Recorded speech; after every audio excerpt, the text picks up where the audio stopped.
एक बार एक शिक्षक संपन्न परिवार से संबंध रखने वाले एक युवा शिष्य के साथ कहीं टहलने निकले। उन्होंने देखा कि रास्ते में पुराने हो चुके एक जोड़ी जूते उतरे पड़े हैं, जो संभवतः पास के खेत में काम कर रहे गरीब मजदूर के थे, जो अब अपना काम खत्म कर घर वापस जाने की तैयारी में था। शिष्य को मजाक सूझा।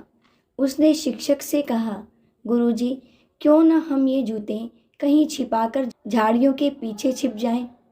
जब वो मजदूर इन्हें यहाँ नहीं पाकर घबराएगा तो बड़ा मजा आएगा। शिक्षक गंभीरता से बोले, किसी गरीब के साथ इस तरह का भद्दा मजाक करना ठीक नहीं है। क्यों ना हम इन जूतों में कुछ सिक्के डाल दें और छिप कर देखें कि इसका मजदूर पर क्या प्रभाव पड़ता है। शिष्य ने ऐसा ही किया और दोनों पास की झाड़ियों में छुप गए। मजदूर जल्द ही अपना काम खत्म कर जूतों की जगह पर आ गया। उसने जैसे ही एक पैर जूते में डाला, उसे किसी कठोर चीज का आभास हुआ। उसने जल्दी से जूते हाथ में लिए और देखा कि अंदर कुछ सिक्के पड़े थे।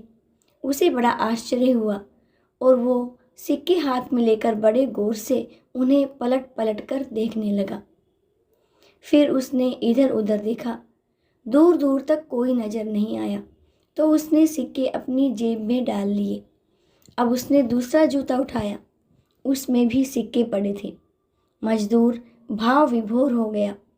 उसकी आंखों में आंसू आ गए। उसने हाथ जोड़ ऊपर देखते हुए कहा, हे भगवान, समय पर प्राप्त इस सहायता के लिए उस अनजान सहायक का लाख लाख धन्यवाद। उसकी सहायता और दयालुता के कारण आज मेरी बीमार पत्नी को दवा और भूखे बच्चों को रोटी मिल सकेगी। मजदूर की बातें सुन शिष्य की आंखें भर आईं। शिक्षक ने शिष्य से कहा, क्या तुम्हारी मजाक वाली बात की अपेक्षा जूते में सिक्का डालने से तुम्हें कम खुशी मिली? शिष्य बोला, आपने आज मुझे जो पाठ पढ़ाया है उसे मैं जीवन भर नहीं भूलूंगा। आज मैं उन शब्दों का मतलब समझ गया हूँ जिन्हें मैं पहले कभी नहीं समझ पाया था, कि लेने की अपेक्षा देना कहीं अधिक आनंदमयी है। देने का आनंद असीम है, देना देवत्व है।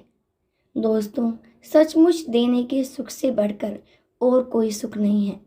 हमें इस कहानी से शिक्षा लेते हुए अपनी अपनी क्षमता के अनुसार जरूर कुछ न कुछ दान देना चाहिए और ज़रूरतमंदों की हर संभव मदद करनी चाहिए। दोस्तों, अगर आप मेरे चैनल पर नए हैं तो चैनल को सब्सक्राइब करने के साथ साथ बेल आइकन को प्रेस करना बिल्कुल मत भूलिएगा। आखिर तक मेरे साथ बने रहने के लिए आपका बहुत बहुत धन्यवाद।